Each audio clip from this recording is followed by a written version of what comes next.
Back in the prime of OG Fortnite, players were handed many events that would usually happen once a season, providing intriguing visuals and in-depth game lore. But as the seasons have progressed and Fortnite having evolved, these so-called live events merely have been getting worse and worse, to the point where the last event was just the whole Fortnite lobby killing Dr. Doom. Going back in time to relive all these past live events we've had, I've come to ask myself this question: why were these Fortnite events so good? Back in 2017, when Fortnite released, from the OG Season 0 to Season 2, there were no such events at this time. Merely, the game was just a battle royale game, where you would just take in the scenery and ultimately try to get a victory royale.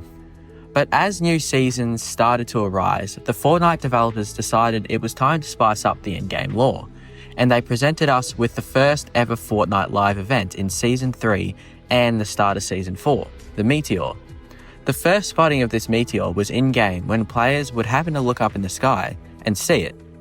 This caused a lot of speculation and rumours on why it was there, and the reason behind its addition to Fortnite. But this wasn't just one little event. No, more events started popping up season after season, and still to this day, we are getting these even though they may have lost some of their magic.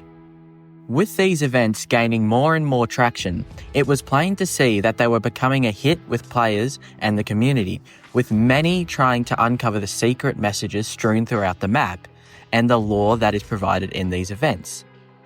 And one of the most baffling was Kevin the Cube in Chapter 1 Season 5.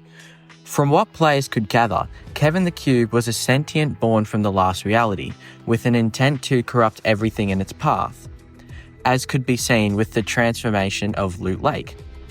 Almost every player would try to figure out what the cube was and what its purpose was ultimately, creating Reddit forums and the chat rooms surrounding theories on its mission, and ultimately live trackings of where the cube will end up next. These moments of a community coming together to understand the lore is what drove Fortnite to be loved even more, with the lore creating a sense of hype and building up tension in uncovering the full story of Fortnite. Now, as the seasons progressed, the in-game lore became more clearer and people started to put together how and why everything was happening.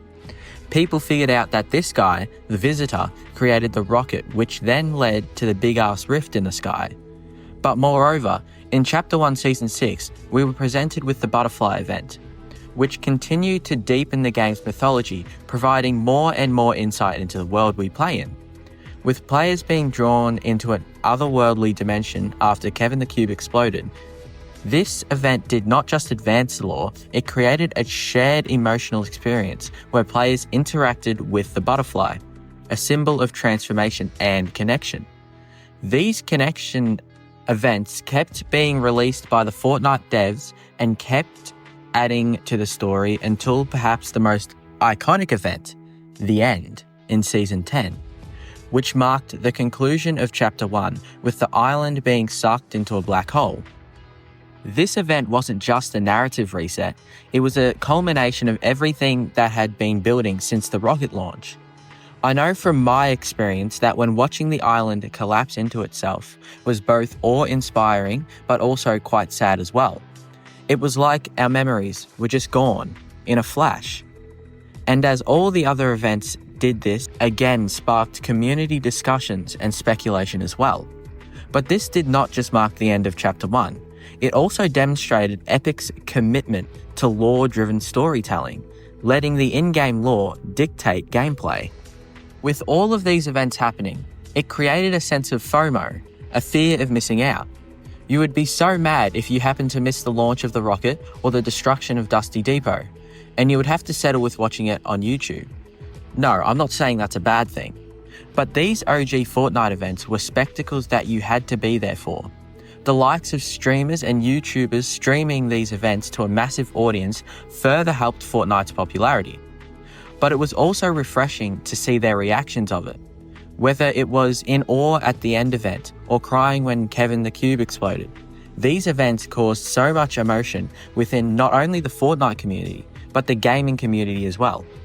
This isn't necessary, but I'm going to touch on it anyway. With the Travis Scott concert, this skyrocketed Fortnite's popularity with over 1 million people playing consecutively each day.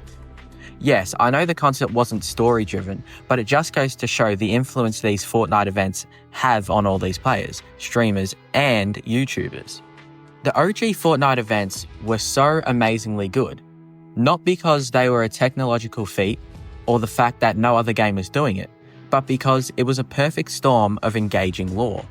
The events provided little pieces of the storyline in which players could try and figure out, ultimately enhancing community connection. And in doing so, this didn't just change gaming as a whole, it changed how we think about storytelling within games and the potential it has to intrigue a massive audience.